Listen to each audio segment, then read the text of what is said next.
You are listening to Lighthearted, the official podcast of the United States Lighthouse Society. My name is Jeremy D'Entremont. Welcome. Today is November 3rd, 2024, and this is episode 301 of Lighthearted. My co-host today is Michelle Jewel Shaw, chairperson of Friends of Portsmouth Harbor Lighthouses. Hi, Michelle.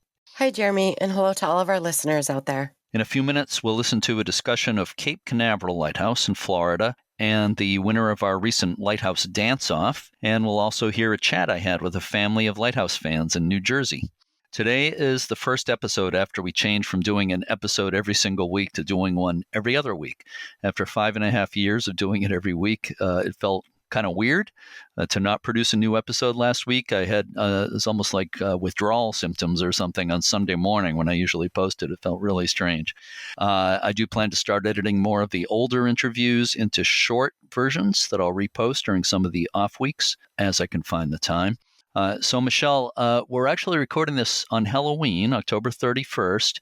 The weather is incredible. It's like 75 here in Portsmouth. Yeah, it's 80 here in Rochester. Is it? Yeah. Oh, Yeah. It's crazy. It's the middle of summer again. So do you have any special plans for Halloween? I don't tonight. Last night, so up here we do trick-or-treating the night before Halloween. Yeah. So we always go to my in-laws for dinner, and my kids like to hand out candy to all the little kids and stuff. So that's what we did last night.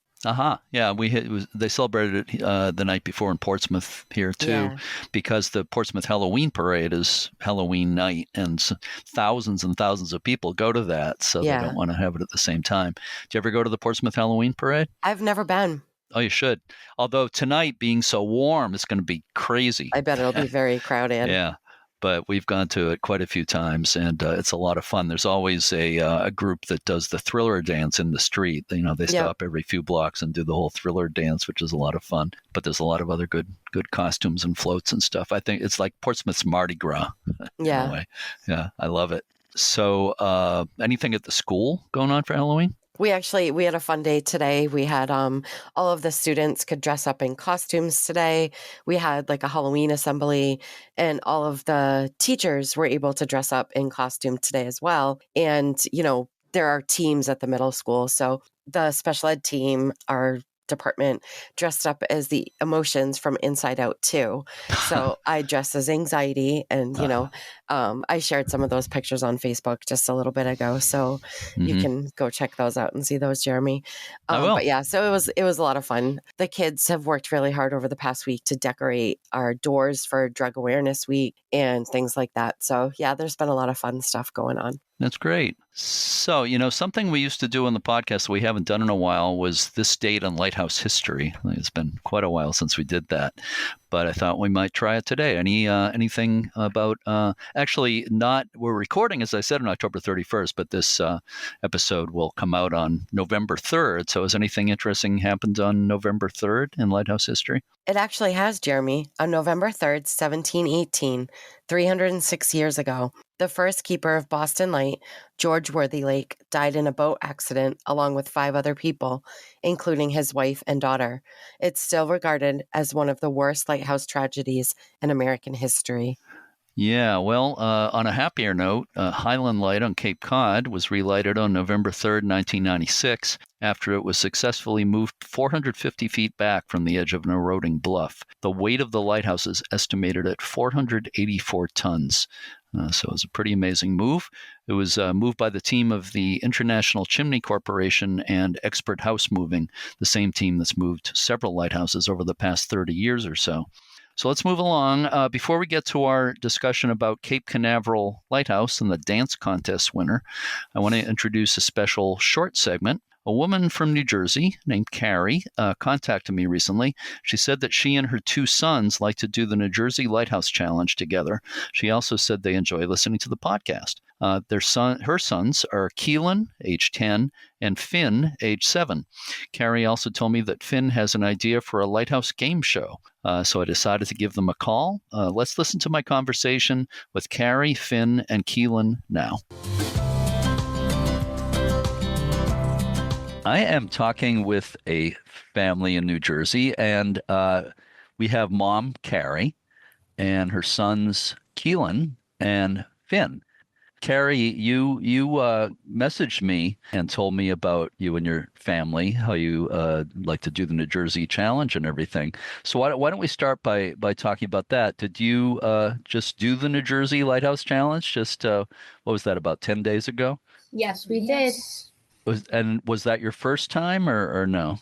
That was our second time doing Second it as time. a family, and I've done it 2 times before I had kids. Oh, okay. So you're an old pro. Yes.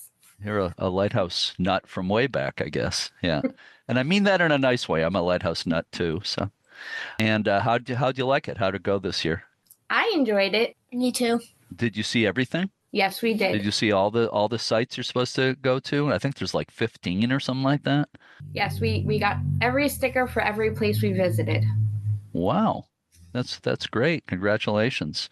And I'm wondering if each of you has a favorite among the lighthouses or any of the other places in the challenge. Oh, Finn wants to go first. Okay, go ahead. Finn's Point. Well, that makes sense. I probably should have guessed that. I just went down to New Jersey in May, and I hadn't seen most of the lighthouses before, and I saw most of them, but I didn't make it to Finn's Point. I need to go back and see that. Was that open for climbing that day? Yes, it was. Yep. It was. Okay, cool. Do you want to tell him what you saw when we climbed? Bats. You saw bats? 4 bats Really? Wow. In the lighthouse? in the lighthouse. They were between the vents and the screens. Wow. I've never heard of that before. Thinking about it is like, because it's like a dark place, I'm thinking like that's why they sleep there, because they were sleeping. Were they hanging upside down? Yep. And Finn's Point is lucky for having those, because there's wasp right next to it. That's cool. I like bats. I like them because they eat mosquitoes.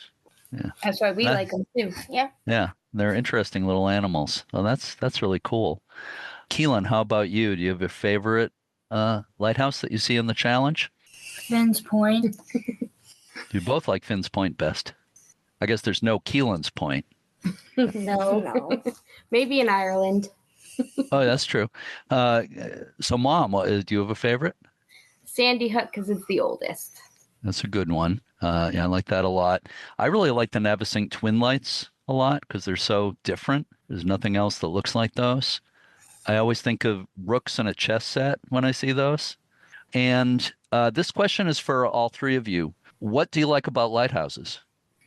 I like the history around them, and I like that they were helping people. I like the history around them because they were helping people too. Yeah. Same. Yeah. Anything special you like about visiting them, the experience of visiting them? They love racing up the steps faster than me. Yes. Who usually gets up top first? Because I'm the one who falls down everything. So they want me going first. So Oh, okay. So I get catched by one of them. Just how on an army ship we were going off. A Coast Guard ship, yes. And I the first step I took down, I just went down the stairs. We go to Fleet Week every year too. Huh. You say you fell down? Is that what you're saying? I fell down. Yeah. You're like me. I fall down a lot. Or I always hit my head. If I go up in a lighthouse, you know how they have the small opening, you go up a ladder usually, and there's usually like a small trap door kind of thing. A lot of them will have a warning, don't hit your head, but I'm usually wearing a baseball cap, so I think it kind of hides what's above me, and I pretty much always hit my head. So luckily I have a feeling too. You do too? Yeah. Luckily I have a really hard head, so it's not a problem. So Mom, when you messaged me, you said that your sons had an idea for a lighthouse game show, which was pretty interesting. I don't know who wants to take the lead on it, but can you explain that idea to me? It was mainly Finn's idea. So we were thinking all the states in United States all join in the center and all go to lighthouses spreading up. And whatever state wins, they're the winner. And just traveling around and learning the histories about them. Yes. Yeah. So you say start in the middle. That would be like Kansas City, I guess, kind of right in the middle of the country. And they would, is the idea to visit as many lighthouses as they could, like in a certain period of time or something like that? Is that I the would idea? say just because it's starting in the middle, I would at least give you 6 days because it's going to at least take 2 days to at least get to a coast. Well, you could also go to the Great Lakes, though. If you're in the Yeah. center of the country, you're not too far from the Great Lakes, and there's a lot of lighthouses there. So I guess people could go east or west or to the Great Lakes. There's a lot of, they could go to the south, or in Florida and stuff. There's a lot of places they could go. But it's an interesting idea. I like it. I'm not sure if the U.S. Lighthouse Society is going to be able to do something like that, but I think it's a really good idea. And maybe we can talk more about that idea or other game show ideas, because I'd love to do a lighthouse game show. So thank you for suggesting that. That's an excellent idea. Finn and Keelan too. Did you have, I understand you might have a question or questions for me. Is that right? Yes. Okay. Who started the Lighthouse Challenge? Who started the Lighthouse Challenge? The New Jersey Lighthouse Challenge? I think it's the New Jersey Lighthouse Society. And it's been quite a few years since they started doing it. This year was their 25th anniversary. 25th anniversary. Yeah, yeah. It's been the most successful Lighthouse Challenge. There have been some others, but they kind of come and go, but the New Jersey one just keeps happening every year. So they've done a great job with it.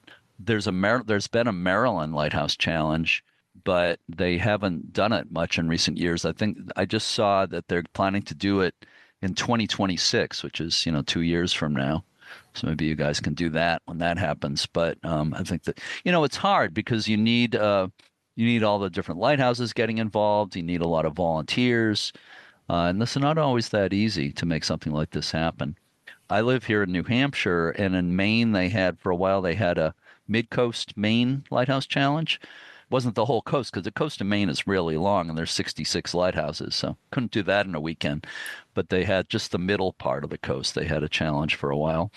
They just did a Los Angeles, California, Southern California. They did a Los Angeles Lighthouse Challenge just recently, which was kind of surprising because it only had like 4 stops, but still it was a nice idea. I'd like to see more of these regional challenges. I think it's a way of getting people interested in lighthouses, for sure. Let me ask you guys: do you know about the lighthouse passports? Yes, we have them. Excellent. We went to put them in our stockings last Christmas.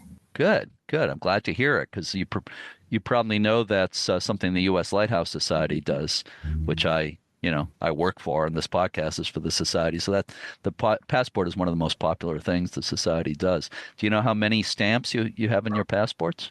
Oh, okay. For our listeners, they can't see it, but you just got out your passports here. We have a total of 11 stamps so far. Uh-huh. And are those all gotten on the challenge? Yes. Yeah, great. Did you like Barnegat? That's a really tall one. Yeah. Keelan, did you like Barnegat? No. I liked Seeking the one of the most. Were there too many steps in Barnegat? I was there on a really rainy, windy day. Couldn't go outside. It was so windy. The yellow steps and the red bricks make it a little dizzying on the way down. Ah, okay. Well, you got a bunch of really tall ones there. So it's really nice meeting you all, and I hope we can stay in touch and maybe talk about your game show idea, because I think it's really, really cool. Anything else you want to ask me before we sign off here? Have you been to the Little Red Lighthouse? I have, yeah. A long time ago, back, I'm going to say 2008, way before you guys were born. I wrote a book on lighthouses of New York Harbor and the Hudson River, and that was on the cover. So I went there. I didn't get into it, but it's kind of a long walk. You park up on the street and kind of have to walk downhill to where the park is. Have you been there? Not yet. We plan on going soon. Yeah, it's a great little lighthouse. Of course, it's pretty famous. Well, yeah, it's really, really good talking with you. If you have any lighthouse questions, you know who to contact, and I'd be glad to help if I can. So thank you for contacting me, Mom, Carrie. I really appreciate it. Thank you for listening to the podcast. I appreciate that too. And let's stay in touch. Thank you for having us. You can read more about the New Jersey Lighthouse Challenge at lighthousechallengenj.com. It was a lot of fun talking with Carrie and her sons, and they got me thinking about the possibility of a lighthouse game show. You and I should talk about that too, Michelle. Maybe you might have some ideas. Yeah. We'll see what happens with that. So, Michelle, please help me introduce today's interview about Cape Canaveral and the dance contest. Sure, Jeremy. Cape Canaveral Lighthouse on Florida's East Coast is owned by the United States Space Force and maintained as an active aid to navigation by the United States Coast Guard. Visits to the lighthouse, museum, and gift shop are made available by the nonprofit Cape Canaveral Lighthouse Foundation. The current Cape Canaveral Lighthouse is a 151-foot-tall cast-iron tower built in 1859, replacing an earlier lighthouse that began service in 1848. In 1893 and 94, the tower was dismantled and moved about a mile to the west because of shoreline erosion. The Cape Canaveral Lighthouse Foundation completed the construction of a new replica keeper's house in 2019. Funding has now been secured for the building of 2 additional replica keeper's houses to improve the visitor experience. We're joined today by Becky Zingarelli, who is the museum director for the Cape Canaveral Lighthouse. I discussed the exciting new plans with Becky. We also had 3 additional guests to discuss our recent USLHS Lighthouse Dance Off. The winner of the contest, as selected by the audience who attended our recent 40th anniversary virtual telethon, was the Encore Dance Academy, and their winning video was shot at the Cape Canaveral Lighthouse. To discuss the winning dance entry, we're joined by Kristy Hefner, who is the owner and artistic director of Encore Dance Academy. Also taking part in the discussion are John Winkopp and Mike Piana, who shot and edited the dance video. It was fun to find out more about how the dance video was created, and it was also great to hear from Becky about the new restoration project at Cape Canaveral. So let's listen to that conversation now. We are speaking today with Becky Zingarelli, who's the director, museum director, I think that's the correct title, at the Cape Canaveral Lighthouse, and Kristy Hefner, the owner and artistic director with Encore Dance Academy, and John Winkopp, who was very involved as a videographer with the winning dance video that we're going to talk about today. So thank you all for joining me. I really appreciate it. So let me ask, I guess this question starting out would be for you, Becky. You, as a little unusual, you had 2 different entries in our dance contest. And to back up a little bit, of course, this was our 2nd year doing a dance contest, or dance off as we called it, set to the song Meet Me at the Lighthouse. We'll talk more about the specifics in a moment. But we had a lot of great entries from around the country. You were the only lighthouse to actually do 2 entries, which is great. You know, the more entries, the better. So how did it come about that you worked with these 2 dance companies on this? Well, last year we actually had an entry. We organized the people that were out for visiting that day, and we had them coming at 2 different directions, you know, happy dancing and all that, but it was all just informal adults hanging out kind of a thing. And so we wanted to do something different this year, but we sort of just didn't know what to do or how to go about it. So we saw the email from you suggesting that we reach out to local dance studios to ask them if they were interested. Well, it's a lot harder here at Cape Canaveral to get people to even remember we're here, because you can't get out there just on your own. You have to go through special escort and security and everything, since it's on the Cape Canaveral Space Force Station. So we sort of put it off a little bit. And then all of a sudden we said, we really ought to try this. So I asked 2 of our volunteers if they knew any of the people in the dance studios, if they could reach out. So it was sort of a scramble. And lo and behold, we had 2, Encore and Dusage, who said, yes, we'd like to participate. And we were thrilled. You know, that was really great. We thought, oh, this is wonderful, good exposure for them to see the lighthouse, and for everybody to see their wonderful work here. So that's basically how we got started in there. So what I think is so amazing about what Encore did and what Dusage did too is that because it's inaccessible on your own, they did not practice a lick at the lighthouse before they filmed this. So it was all done in the blind, and they came out there and did just a wonderful job. I mean, and Encore had costume changes and all kinds of different types of dance, and, you know, it was just great. That makes it even more impressive. So also, I don't want to slight Dusich Dance Studio at all because they did a phenomenal entry as well. And I'm so impressed by both of them. But they were a finalist. Dusich was also a finalist along with Encore. So I do want to mention that. And they should be very proud of the job they did. So, Kristy, let me ask you, could you give us a little background on what the Encore Dance Academy is? Absolutely. So we have just started our 6th season. So we are still kind of new. But these kiddos that come in, we've got kids from age 2 to 18, and then even adults that come in for class as well. The kids that came out are part of either our performance company, which we do local charity-based work. They do a large charity show every year. This year we're doing Peter Pan for our charity, so that'll be in March. And the other group is our competition team. So we took and just offered this, opportunity when I spoke to Liz and Becky. We got together and we pulled both anybody from those groups that was able to join us and put that together. But yeah, we do really just anything. If you just want to come in and take a class, if you want to perform, if you want to do the charity work, or if you want to jump into the competition, life as well, like we've just kind of got something for everybody. So Yeah. it's fun. Yeah.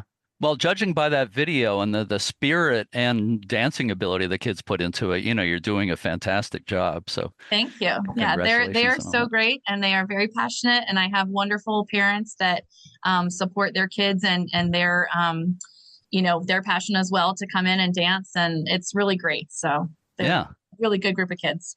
They obviously are. And I want to mention that we've been joined by Mike Piana, who was the editor on the 2 dance videos that came from Cape Canaveral, the Encore and Dusich videos, and also was one of the videographers as well, along with John Winkopp. So thanks for joining us, Mike. Glad to be here. Thank you. So I want to obviously bring you into the conversation, but I guess this question would be mostly for Kristy again, unless anybody else wants to chip in. But how did you figure out the choreography for the video? We put together because we had a really quick turnaround, so we put together a 2-hour rehearsal. And because I had, my youngins, my 7-year-olds, all the way up through my high school kids, kind of broke them into groups and took the song and put different things to different groups as far as, what they were going to do. And then, of course, everyone kind of jokes with me that I always have to be a little bit extra, but that's where the costume changes and the different stuff. And I heard the one section of the song. I was like, oh, it'd be really pretty to do a ballet or a point or a lyrical number here. And then one of our seniors actually this year was like, oh, Miss Kristy, this part would be really great for tap. And then we started working with Mike and John asking, hey, can we actually tap out there? Is this a thing? So they were really good in helping us do, put all that together. And so we brought our tap boards out and got to do that. So we literally put everything together in a 2-hour rehearsal. And then the kids were not together. All that group was not together again until that morning, the day of the shoot. So they practiced on their own, and it was great. Like, it was fun. Everybody kind of had their own little sections and spotlights, and they had a lot of fun with it. They sure look like it. They sure look happy doing it. Yeah, they do. They're such a great group of kids, and they just love to perform. So it was a perfect opportunity. Yeah, that tap scene really came together. Yes, that was our favorite. Hands down, really. That's our favorite. Yeah, Mike had some great ideas on how to film it. We placed it in front of the lighthouse, and it just really all worked perfectly. Yeah. I was going to ask you guys, for people listening, that's John Winkopp had just spoke up. The way the tap dancing was done, the sound blended beautifully. Yeah. I know you dubbed in the song, I think, after the whole thing was done, but you blended in that tap dancing really nicely. So good job on all of it. Let me ask you this question for both you guys, John and Mike. How and why are you involved? Were you involved in this and the Dusich dance video as well? And tell me a little bit more about your roles in the process. Okay, well, I can start. I'm a retired editor anyway. I worked for Golf Channel. I'll mention the name Golf Channel for 21 years as an editor and then post-production supervisor. So and things just when I showed up on site that day for the dance, Miss Kristy, we talked and we were on the same page right away. I said I remember sending an email saying that the area where the tap came in. It was a musical interlude, obviously, and it was the perfect place to put that. And Miss Kristy was right on. She goes, absolutely, that's what we talked about. And so things came together pretty easily, I have to say. Yeah. And especially the day of the shoot, everything was smooth. They had it all blocked off perfectly. So as an editor, it was great, and to work with John. John, I don't know how many cameras we had, 5 cameras out there. Yeah, As 4 an or editor, 5. that helps to have that many cameras, have the different angles covered. So my job was actually pretty easy on this. So Yeah, we had 4 or 5 cameras. Originally, the plan was to film maybe 3 scenes from 4 different angles, and that would make it fairly easy to put together. But we did maybe 10 to 12 different scenes, and now we have 48 different scene clips to put together. So Mike's job was much harder than he's making it sound like. He really had a tough job to put all that together. Mm-hmm. I've had worse at my retired job a long time ago, but this was it was a fun project, that's for sure. Yeah, it was good getting my feet wet, so to speak, again. Yeah. So Yeah. I'm normally a photographer, and I actually I work out at the gift shop selling T-shirts at the Lighthouse. That's my retiree job. But on the side, I take pictures that we sell in the gift shop at the Lighthouse. So getting into videography was a little bit of a challenge for me, and I don't normally do that. And also people. I'm normally filming rockets, not people. But it just seemed to come together, and we put it all through all the film towards Mike's way, and he did the job. Yeah. And just to further that tap sequence, to just let you know how we did it too. We actually lowered the music and we had the cameras with the microphones closer, and so we could hear the tap clearly. And then it was just a matter of putting it in and matching it, which is not that terribly difficult to do, and then bringing up just isoing that tap sound and putting it in the track, mixing it in so a little louder and keeping it balanced with the music. So. Yeah. Not too bad. I used iMovie on it if anyone's interested in that. It was just iMovie. It's my second time using it.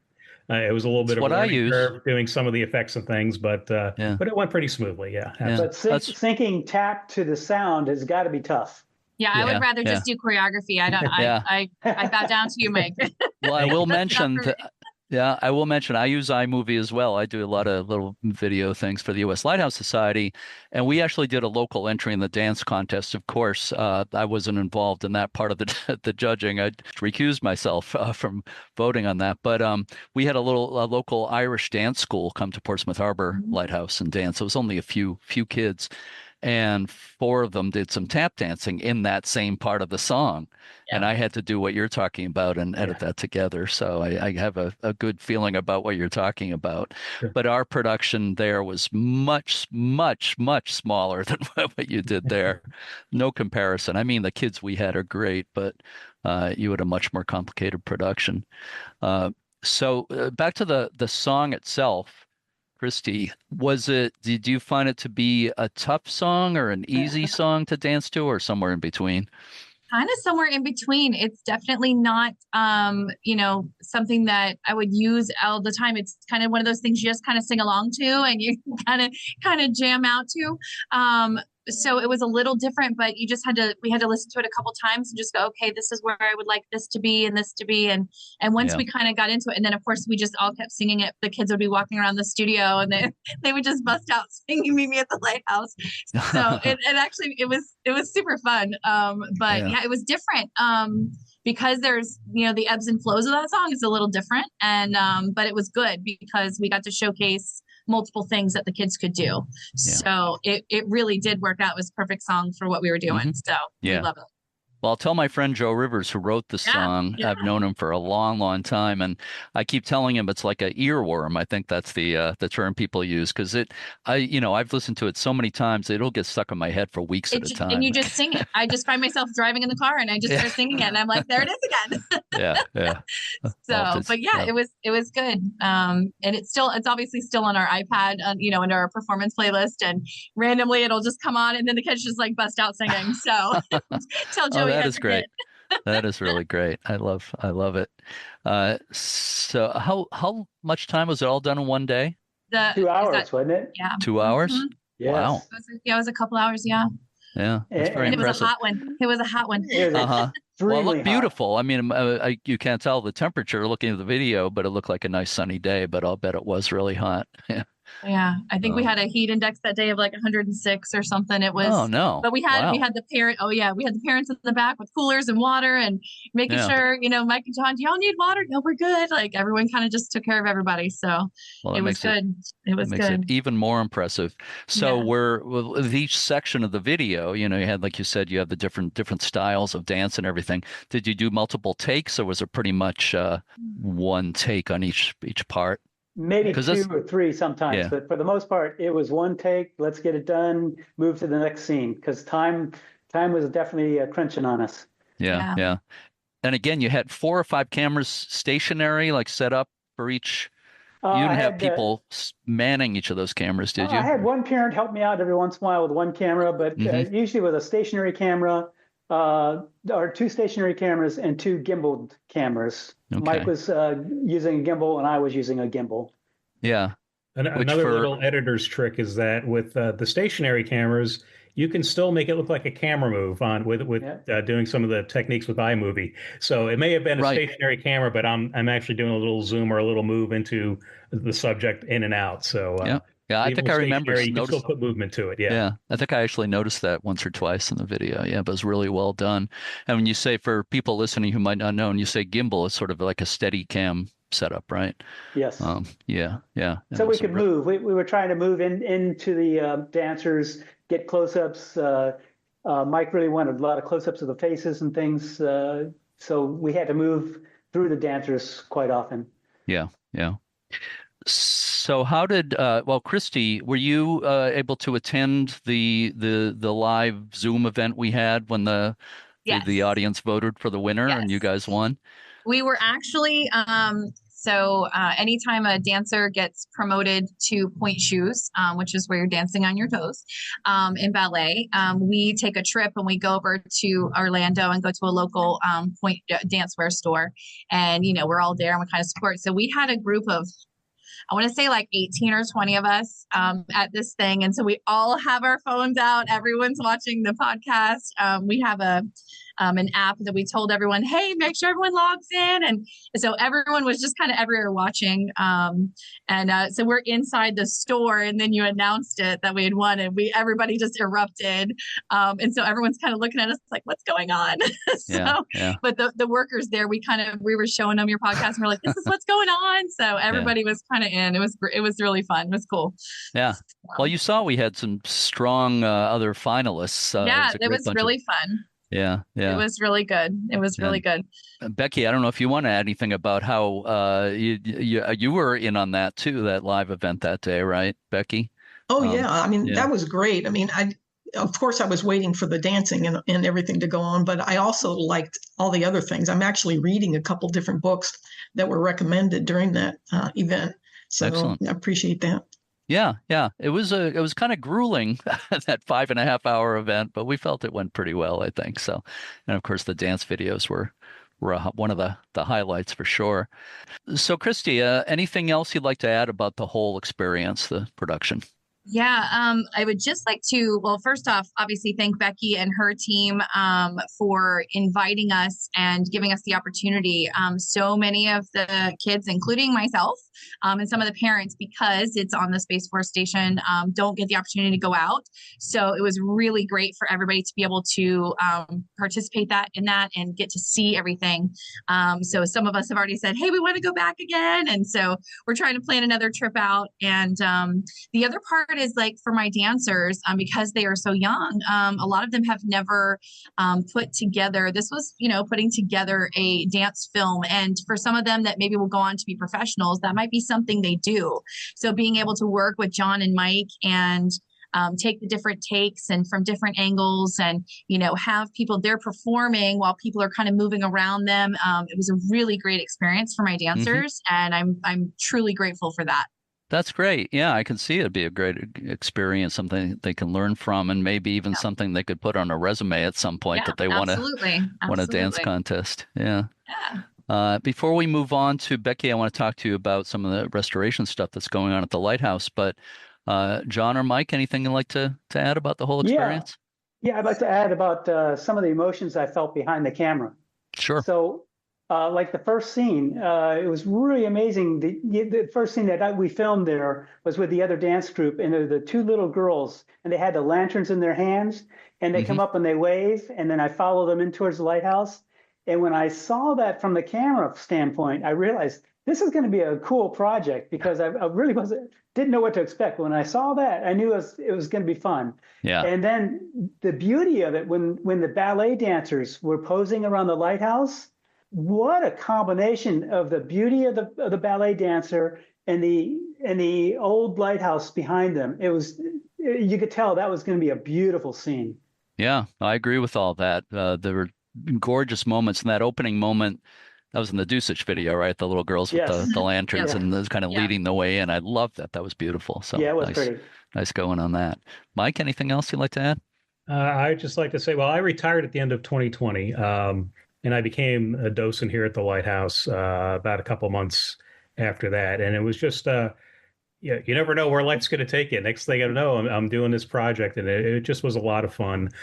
In my career, I was fortunate. I was actually nominated for a National Sports Emmy Award. With Golf Channel, we were for a show that we had. We worked on a promotional campaign. I actually lost to the NFL Network that year, but I'll tell you what, winning this is pretty cool. So, again, it was nice to get my chops again, getting back into it, so to speak, and actually winning. So there you go, and it was a lot of fun. That's all I got to say. Thank you. Yeah. Oh, you're very welcome. Thank you. And again, anybody watching that video can see it was a lot of fun for everybody involved. So. Absolutely. I mean, we were just so thankful for not only everything that Encore did and Dusich did and the people who helped facilitate all that, but that tremendous hard work that both John and Mike put into this. It was just tremendous. And it has been awe-inspiring for everybody to see the output there, and people have really enjoyed that. It's sort of put a different face on the Lighthouse. You can point to some really fun things out there. So we're just very thankful that that it all came together. And I want to point out that if people haven't seen it, people listening haven't seen the video, it is on the U.S. Lighthouse Society YouTube channel. So just get on YouTube and search for U.S. Lighthouse Society or USLHS. It's really easy to find. And that the Encore and Dusich videos and the other, actually all the entries have now been put on there, not just the finalists, but a bunch of other entries as well. And a compilation video putting them all together, which was a lot of fun to put together also. So Kristy and John and Mike, I thank you so much for joining us and talking about the dance video. And it's so obvious that you all had a great time with it. So I am going to move on to other subjects with Becky, but I just want to thank you so much for doing this. A lot of fun. Thank you very much. Nice talking with y'all. Same here. Becky, moving on to another, I was going to say totally different subject, but it's all related to Cape Canaveral Lighthouse, so it is related. I understand there's some new funding that's happening, some very exciting plans, some restoration plans. Can you tell me about that? Absolutely. About 5 or 6 years ago, we actually received funding for the first phase of our project that had been in the works since 2002 when the Lighthouse Foundation was formed. The whole vision had been to recreate the entire light station around the lighthouse. When up until 5 years ago, all that was remaining was the lighthouse itself and the oil house. And the 3 keepers' cottages and 2 storage buildings had been deliberately burned down by the Air Force in 1967 because it was no longer needed because the lighthouse had been automated. And they didn't need it for the Coast Guard anymore, and they didn't need it for office space, and the buildings were pretty much falling apart since they were built in the 1880s. So they burned them down for firefighting practice. And our goal had been ever since to try to recreate that so that we could interpret the lives of the keepers from the original time period of the 1848 to 1960s. And so in our first phase, we had the funding from the state and from the Brevard Tourist Development Council to rebuild the head keeper's cottage. And that we made into a museum and gift shop. And we rebuilt one of the storage buildings, but we repurposed that for public restrooms.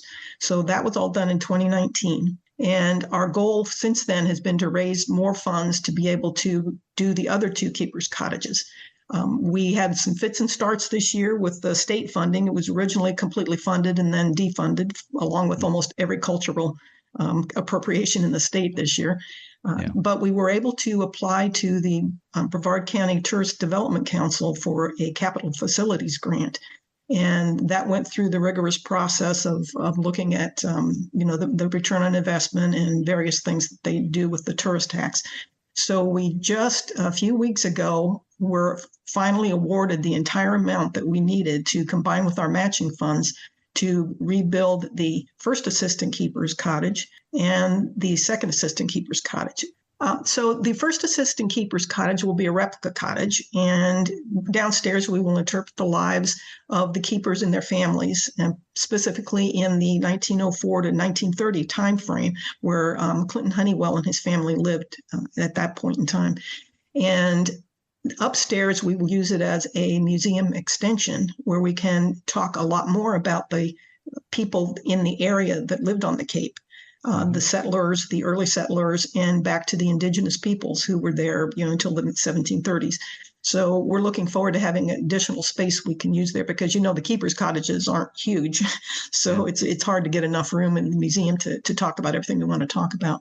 Mm-hmm. And then the second assistant keeper's cottage is going to be what we call our Lighthouse Experience Cottage. We are going high tech on this. It's going to be immersive and experiential, where we'll have models where kids can come in, or adults even, and take apart the lighthouse the way it's intended to be done. It's a piece part cast iron lighthouse that was intended to be bolted together, not welded, and you can take it apart, move it, and put it back together again. They did that a couple times. So we're going to show kids physically how that happens and how they're able to move it. And we're hoping to be able to have like a 360 surround view of the view from the top of the lighthouse because the public can't go to the top anymore. So having that view from up there, we think will be inspiring for them to be able to see all around the Cape Canaveral Space Force Station. Yeah. So that's really exciting. We're hoping to break ground in January and finish building by about September or October, and then have everything open, at least preliminarily open, by December or January of 2026. Wow. How great is all that? That is just... We are excited. Yeah, I'll bet you are. How far back does this kind of vision go for all this? Well, the foundation was created in 2002. Yeah. And that was the vision from the beginning. Yeah. Was because it's owned by it's owned by the Air Force back then, owned by the Space Force now. They don't do these kinds of things. They don't open things to the public. They don't share the history and all that. They rely on nonprofits and foundations that support them to be able to do this. So we have had this memorandum of understanding with them, for a couple decades now, and we are sort of their right hand arm in terms of bringing the public out and interpreting the past, the history, and all that. Because the lighthouse, being in the middle of the Cape Canaveral Space Force Station, it has seen every launch. There's been over 8,000 launches to space from there, all around the lighthouse in all these years. So it's really a phenomenal location. And the reason there is a Cape Canaveral Space Force Station there right now is partly due to the lighthouse, because the lighthouse establishment had purchased 826 acres around the lighthouse back in the when they moved the lighthouse in 1893 to 94, they purchased all of this around there so that no settlements could start to encroach on the lighthouse area. So since the federal government already owned it, it was an easy transition to turn it over to the Army at that point and then the Air Force. Speaking of rocket launches, just to tie it back to the dance videos, last year and the 2 entries this year, there's always a rocket launch at the end with the lighthouse in the foreground, which is pretty cool. Not too many. I don't think there's another lighthouse in the country that can show anything remotely like that. No, we're so unique. We had to play something like that, to show that our unique location. And have people count down at the ends of those videos. That was fun, to the rocket launch. Yeah. Well, I think it was the Dusich video. You didn't see the launch at the end. You saw the land back. That's what I was trying to figure out. Yeah. Yeah, that's what happens, is that the actual landing zone for SpaceX to bring their boosters back is like 2 miles away. So it's even closer than the launch pads are. Okay. So that was at Falcon Heavy, which had 2 boosters that came back. So it's always fun to be out there. There are some times where we can't be there, depending on where they come back from. If they come back from the south, they fly over the lighthouse, and no human can be underneath it at the time. So, right. But they come from other directions, and we can be very close. Well, thank you for clarifying that, because when I watched that video, I thought, is this a rocket launch, but the video is reversed? I wasn't quite sure what I was looking at there. So that's what a lot of people think. Yeah. Well, that's great. So remind me how tours work there when people go there and they want to visit the lighthouse. How do they do that? We have several different ways. We have a commercial tour company that anybody, a family, an individual, can arrange a tour. And they're paid because they're guided and whatnot to bring them out there. So you just go to our website at canaverallight.org, go to the visit page, and you can see all the options there. If you're local here to the Brevard County or Central Florida or whatever, we also offer free tours for groups of 10 or more. So you come out by your own vehicle, by caravan. You can't stray. You have to stay with the caravan. But that's the way you get out that way.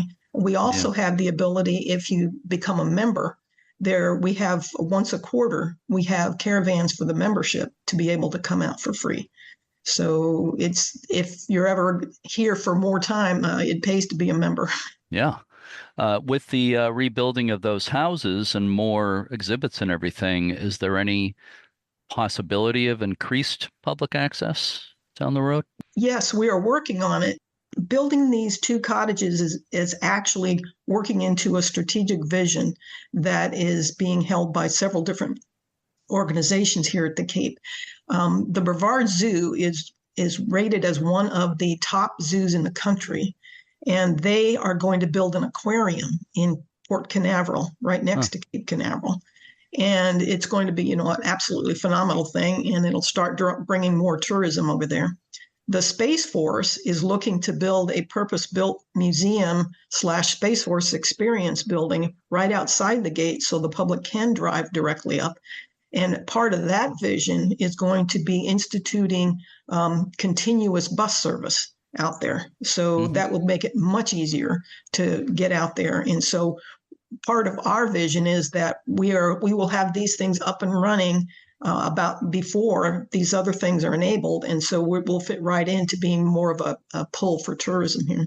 Just think what a great combination it is. Of course, you have cutting edge technology of the 21st century today with the Space Force. You've got cutting edge technology of the 19th century with the lighthouse, and bringing in the aspect of nature and as well with the zoo. That's it's wonderful. It's wonderful. Yeah. And when people come out to visit the lighthouse, they don't just see the lighthouse. Obviously, they not only do they get to see what they drive past on the way out there, because the lighthouse is actually in the middle. It's not on the edge. It's in the middle of the Space Force station. So you see quite a bit going out there, including the control center that monitors every launch, and the headquarters building, and several different launch pads and things like that. But the lighthouse is also physically right next to the oldest hangar on the Cape. And that has been converted into a display area for the Space Force Museum, where they have refurbished just about every rocket or missile you can think of from the beginning of the space program. It's like an indoor rocket garden, only they're horizontal instead of vertical, because they'd be too big otherwise. But it's really phenomenal. So you get space also when you come out there. Yeah. It's on my bucket list anyway, but I think it's just moved up a few notches on my bucket list as we talk today. I've got to get down there Absolutely. and visit, see it all up close and personal. Maybe I'd like to get there soon, but then again, maybe I'll wait till your new cottages are built and all that opens. That'd be so exciting to see. Either way, or come both times. Both times. Yeah, that sounds good. Well, Becky Zingarelli, thank you so much for discussing the dance video, the winning dance video, and the 2 entries came from Cape Canaveral, and this really exciting news about the funding you've been able to put together, and this project is just so exciting. Well, thank you very much, Jeremy, and thank you to the USLHS for having this opportunity to have the dance contest. It was a lot of fun, and we hope to continue in the future. Yeah, I hope it'll be a long relationship in many ways. So thank you so much, Becky. Thanks, Jeremy.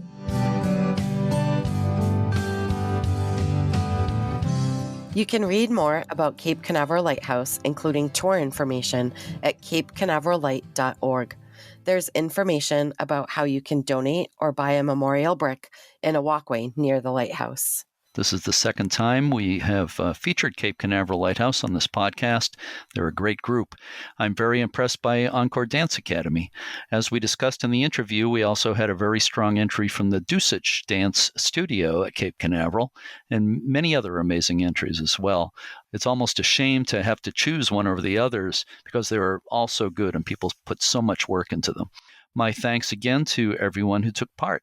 Before we close up shop today, are there any interesting events coming up? Yes, there are, Jeremy. On November 30th at the Montauk Lighthouse in New York, there will be a holiday lighting event starting at 4:30 p.m. There will be live sing-along music as well as the traditional lighting of the beautiful light display on the lighthouse and the keeper's house. And the next day, December 1st, Santa Claus will be at the Montauk Lighthouse from 11 to 2. Visitors can have their photo taken with Santa. The traditional holiday lighting of the Noble Lighthouse in York, Maine will also be happening on November 30th from 3 to 5 p.m. Edgartown Lighthouse on Martha's Vineyard, Massachusetts, also does a special holiday lighting. This year, it will be on December 13th at 5:30 p.m. It includes concessions, caroling, giveaways, and maybe even the man in red himself. Wow. In the coming weeks, we'll tell you about more holiday season events at lighthouses. In our 300th episode a couple of weeks ago, we interviewed a bunch of people who have co-hosted this podcast about what their favorite lighthouse memory has been. I just got a message from a listener named Henry Harding. Could you read that, Michelle? Sure, Jeremy. He wrote, and I quote, "My favorite experience was working as a docent at Point Reyes Lighthouse, northwest of San Francisco, which I did when I was off work from the Air Force on the weekends. I'd lead tours down to the lighthouse, and I educated visitors of the extreme work that was done to get the lens and workings from Paris, France, by sailing on a schooner around Cape Horn at the southern end of South America, and then all the way north to the east side of the point, then carried up to the cliff above and lowered down to where it sits and operates today. Going to the moon was a quick trip by comparison and no more dangerous." Yeah, Point Reyes is a great place. I visited there a few years ago, and you got to walk down, I think it's 300 or more than 300 stairs down to the lighthouse, which is kind of unusual. Fog rolled in when I was there, so it was pretty memorable. So thanks to Henry Harding for sending that along. I want to invite our listeners to contact me if they'd like to share their favorite lighthouse memory on this podcast. You can record it yourself and send me the recording, or you can write it in an email and we'll read it on the podcast. You can email me at jeremy@uslhs.org.